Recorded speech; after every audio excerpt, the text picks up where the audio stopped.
안녕하세요. 이재천 목사입니다. 13과 옳은 길에 머물기, 이 그리스도 안에서의 자유과정 마지막 과입니다. 마지막 과이기 때문에 뭐 새로운 것을 우리가 새롭게 이제 이렇게 도전하고 그러는 것이라기보다는 기존에 우리가 해왔던 이 믿음 방정식에 근거한 진리 대결과 그리고 진리 가운데 머무는 삶을 어떻게 우리가 지속적으로 이어갈 것인가에 있어서 오늘은 8가지 가치를 붙잡고 그것을 우리 삶의 기둥을, 말뚝을 받고 그 안에 머물도록 노력하면 반드시 의미 있는 결과, 풍성한 인생의 그 열매를 누릴 것이다. 그것이 이 과의 포인트입니다. 그러면 8가지 그 가치를 한번 하나하나 점검해 보겠어요. 첫 번째 성공, 두 번째 중요성, 세 번째 성취, 네 번째 만족입니다. 이 4가지를 먼저 한번 살펴보겠습니다. 첫 번째 성공은 뭐냐면 하나님의 목표를 가지고 달려갈 때 성공하는 거예요. 야, 이거 좀 긴장이 되시죠? 나는 내가 하고 싶은 게 있는데 하나님의 목표를 달려간다는 건 왠지 더 신앙적으로 살고 더 희생적으로 살고 막 이런 거를 더 생각하실 수 있으실 것 같아요. 그러면 나는 어떻게 되는 거지? 그렇게 생각할 수 있을지 모르는데 여러분, 저도 이제 나이를 먹어가면서 느끼는 건데요. 결국 내가 원하고 내가 욕망하는 것이 진짜 내 영혼이 원하는 것도 아니고 그리고 우리를 복되게 하는 것도 아니더라고요. 우리의 인생의 주권이 그분에게 있죠. 하나님에게 있어요. 그러므로 하나님께서 우리의 인생에 계획하셨던 그 삶을 그 모습대로 살아갈 때 결국은 우리의 삶이 진정한 가치와 축복을 누리는 거더라고요. 그러므로 우리가 하나님의 목표에 초점을 맞춰야 된다. 말씀드렸듯이 하나님의 목표는 외적인 성취 그쪽이 있는 것이 아니고 내면의 성품의 열매에 달려있다. 그래서 우리 지식, 선함 또는 뭐 절제, 인내, 경건, 형제 우애, 사랑 그러한 내면의 성품을 갈고 닦는데 우리의 삶을 매진하는 것, 그것이 성공의 지름길이다. 그런 성품이 우리 안에 자리 잡게 된다면 궁극적으로 우리가 하는 여러 가지 일들이 풍성한 성과를 거둘 수 있을 것이라는 거죠. 여러분, 이게 진리입니다. 실제로 그렇게 돼요. 두 번째로 중요성입니다. 이 중요성에서 정말 중요한 이 포인트는 뭐냐면 시간의 지속성이에요. 영원한 가치 있는 거, 영원한 것에 우리가 시간을 투자하고 우리의 정열을 투자할 때 그럴 때 그게 중요한 거예요. 영원하지 않은 것은 중요한 게 아닙니다. 오래 지속되는 거 아닌 것은 중요한 게 아니에요. 근데 우리가 잠시 누리는 그러한 것들, 잠시 이 세상에 있다가 그냥 쓰러지는 것들, 그런 것들에 우리의 삶을 소비해서는 안 되겠어요. 어떤 분의 그 책에서 봤는데 이제 많은 분들이 인생의 마지막 종착점에 죽기 전에 아쉬워하는 게 뭐냐면 첫 번째로 가족과 많은 시간을 갖지 못한 것에 대한 아쉬움을 가장 크게 토로하신대요. 그걸 토로하신다는 거예요. 가장 중요한 관계에 시간을 많이 쓰지 못했던 아쉬움. 사실 그게 중요한 거죠. 여러분, 이 세상에서 우리가 살면서 가장 중요한 가치가 뭐겠어요? 사랑이잖아요. 그러면 가장 그 중요한 가치를 같이 나눠야 될 대상이 내 가족이잖아요. 그 사랑은 우리의 자녀대 그 다음 때에서 이렇게 계속해서 지속적으로 흘러가는 거죠. 하나님과의 관계에서 영원한 생명을 가지고 하나님 나라의 유업을 영원토록 그렇게 함께 누릴 것에 우리의 시간과 노력을 경주한다면 그것이야말로 중요한 거 아닙니까? 그것이야말로 중요한 것이죠. 중요성은 시간의 지속성에 관계가 있다. 여러분의 감정과 또 여러분이 하고 싶은 것들, 그런 것들과는 거리가 있다. 세 번째로 성취입니다. 성취는 역할에 초점이 있는 거예요.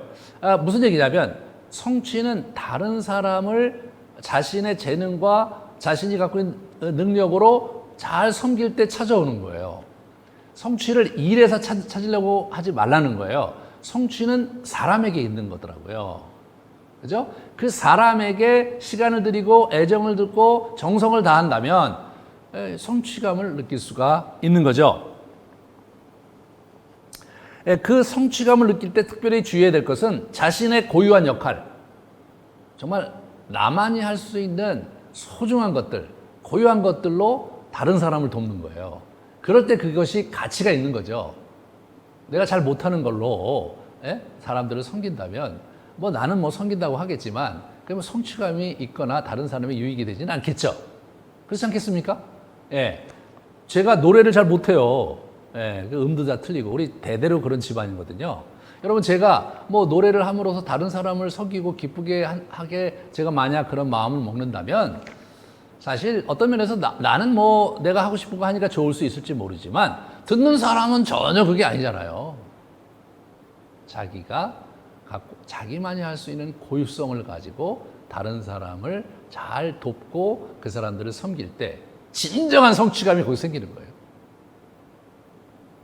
그 다음에 우리 네 번째로 만족입니다. 만족은 양에 있는 게 아니라 질적인 삶에 있다.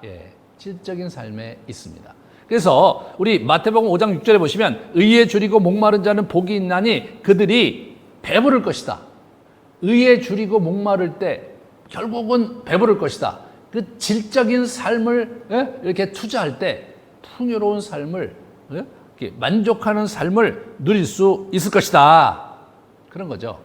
그러므로 우리의 삶을요 질적으로 깊이 있게 가져가려고 밀도 있게 가져가려고 한번 힘을 써보세요. 그죠? 그래서 우리가 어떤 일을 하든지 질적으로 아주 좀 밀도 있게 하려고 애를 쓰고 어떤 사람과의 관계도 질적으로 밀도 있게 애를 쓰고 그렇게 우리가 질적인 삶을 우리가 추구할 때 거기서 만족감이 오는 것이죠. 그렇죠? 만족감이 오는 것입니다. 그런 면에서 여러분이 그런 양이 아니라 질에 초점을 맞추고 사시는 복된 저녁 되시기를 정말 권면을 드립니다. 자, 여기까지 하고 잠깐 브레이크 하는 거예요. 그죠? 브레이크하고 우리 같이 좀 쉐어링하는 시간을 갖다가 그 다음에 나머지 4개를 주목하게 됩니다. 나머지 4개는 행복, 즐거움, 안전, 그리고 평안입니다. 자, 행복은요 자족하는 마음에 있다는 거예요. 행복은 뭡니까? 자기가 원하는 것을 가지는 게 아니라 있는 것을 자기가 소유하는 것을 원할 때 행복이 온다는 거예요. 우리가 참 이게 약간 좀 낯설죠?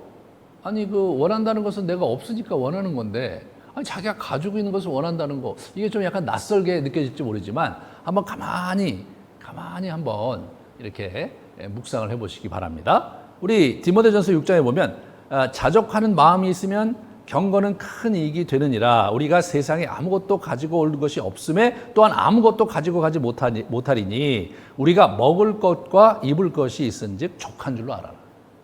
먹을 것과 입을 것이 있은즉 족한 줄로 알래요. 이거 참 도전적이죠.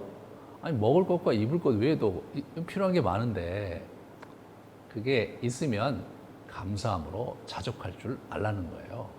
그것을 고맙게 누리는 것에 대해서 초점을 두라는 거죠. 없는 것에 초점을 두지 말고 그럴 때 행복을 얻을 수 있다. 우리가 원하는 것을 우리 평생에 다 얻을 수 있는 사람이 누가 있겠습니까? 아무리 많은 재물을 갖고 있다 손치더라도 더 많은 것을 원하고 재물이 있으면 재물이 아닌 다른 것을 얻기를 원하죠. 뭐 권력을 얻는다든가 명예를 얻는다든가 뭐 그런 거 아니겠습니까? 한두 끝도 없는 거죠. 인간의 탐욕은 한두 끝도 없는 거예요. 하나님께서 정하신 분복을 우리가 누리는 것 그것이 참된 행복이라고요.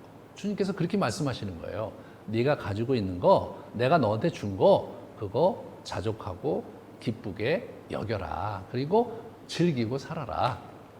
거기에 행복이 있다. 이렇게 말씀을 하신 겁니다. 6번째 즐거움입니다. 즐거움은 자발성이 있을 때, 그죠? 매 순간마다 그 자기가 이렇게 그걸 자발적으로 즐기고 누릴 때, 그게 즐거움이 된다는 거죠. 뭔가 억압하고 억지로 하고 이런 데서 즐거움이 나오지 않는다는 거예요. 우리가 여행을 할 때도 보면요, 우리가 이제 여행을 놀러 가잖아요. 그런데 어떤 여행사가 하는 프로그램의 그 코스에 해서 그룹으로 이렇게 여행을 하면 그렇게 즐겁지가 않아요. 뭐 내가 전혀 모르는 곳에 가서 그렇게 있으면 도움을 받고 다닐 수 있으니까 그게 참 유익과 재미가 나름대로 있겠지만, 그러나 그냥 혼자서 또는 뭐 같이 가는 사람이 가서 거기서 그냥 즉흥적으로 이렇게 자발적으로 즐길 때 훨씬 더 이렇게 재미가 있죠. 즐겁죠. 그러므로 무엇을 하든지 자기가 스스로 자발적으로 자기가 한번 의욕적으로 창의적으로 이렇게 해보려고 하는 거, 그것이 우리를 즐겁게 하는 것입니다. 많은 것을 하고 남들이 한다고 그걸 따라하고 그것이 즐거운 게 아니고, 자기 하고 싶은 거 자발적으로 할 수 있는 거를 여러분들이 잡고 하려고 노력을 하시면 거기에 즐거움이 있을 것이라는 거죠. 그 다음에 안전, 7번째 안전입니다. 이 안전은 이 보장된 삶, 그 보장된 삶은 뭐예요? 영원한 가치에 집중할 때 그것이 우리에게 확보되는 거죠. 예수님께서 우리에게 보장된 것을 믿음으로 받아들이고 그것을 잡고 붙드는 거예요.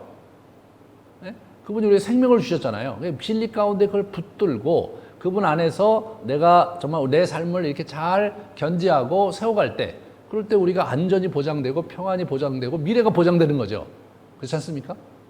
네, 그런 부분에서 이 안전이라는 것은 영원한 보장이 되시는 주님께 우리를 의탁할 때 찾아오는 것이지, 그것을 위해서 구체적으로 우리가 뭔가 조치를 취할 때 확보되는 것과는 좀 다른 것이다.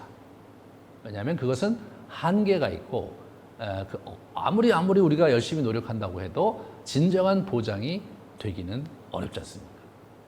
우리가 미래에 대해서 여러 가지 사건, 사고와 질병에 대해서 보험을 들어놔요. 그죠? 보험을 든다고 하면 조금 좀 안정감을 느낄 수 있을지 모르지만, 그 보험 든 것이 우리의 미래의 위험과 예측할 수 없는 미래의 여러 어려움들을 극복할 수 있는 보장을 주는 것은 아니잖아요. 그 보장은 우리에게 보장을 약속하신 주님을 붙들 때 찾아오는 것입니다. 마지막으로는 이 평안입니다. 평안은 외적인 평안이라고 성경은 얘기하지 않아요. 내적인 갈등을 해결할 때 그 평안이 오는 거예요. 내 마음에 번민이 있고 내 마음에 갈등과 어려움이 있으면 내가 평화롭지가 않죠. 주변이 경제적으로 안정되고 사회적으로 지위가 보장되고 그렇게 안정된 환경이라 할지라도 내면이 이제 이렇게 힘들고 여전히 해결해야 될 문제와 갈등이 있다면 우리는 결코 평안할 수 없습니다. 오히려 바깥은 굉장히 험악하고 우리를 괴롭히는 여러 가지 이슈들과 사건, 사고가 있을지라도 내가 내면에서 정말 그러한 사건, 사고와 이슈들을 말씀 안에서 그리스도와 해결하고 그분 안에 머물 때 어떻게 됩니까? 그럴 때 우리가 평안이 찾아오는 거죠. 여러분, 암 걸린 어떤 환자가 이런 얘기를 했어요. 나는 암에게 정복당할 수 없을 것이다. 내가 암을 가진 자로서 암을 내 몸에 갖고 있는 것뿐이지 암이 내 인생을, 내 영혼을 소유하지 못하게 하겠다. 이런 표현을 하신 글을 읽은 적이 있어요. 우리가 암에 걸렸다면 암과 더불어 사는 것을 배워가면 되는 거거든요.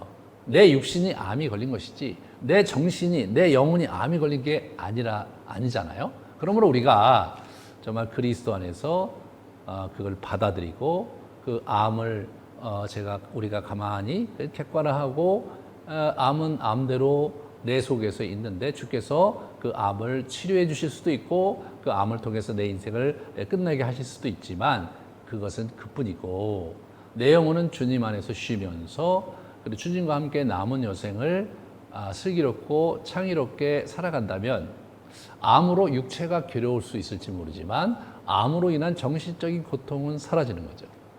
그때 그것을 평안이라고 하는 것입니다. 사랑하는 여러분, 정말로 그리스도 안에서 여러분의 내적인 갈등과 문제들을 그리스도께 의탁하면서 그분을 의지하고 평안을 누리는 삶을 견지할 수 있기를 바랍니다. 그럴 때 우리의 인생이 정말 옳은 길에 머물고 그리고 진리 가운데 우리 선한 목표를 향해서 달려갈 수 있을 것입니다. 꼭 그 일을 이루시고 이 8가지 이 가치를 여러분의 인생에 말뚝을 박으시고 여러분의 인생을 슬기롭고 힘차게 살아가시기를 주님의 이름으로 축원합니다. 정말로 수고 많으셨습니다. 주님의 이름으로 여러분 평안을 선포합니다.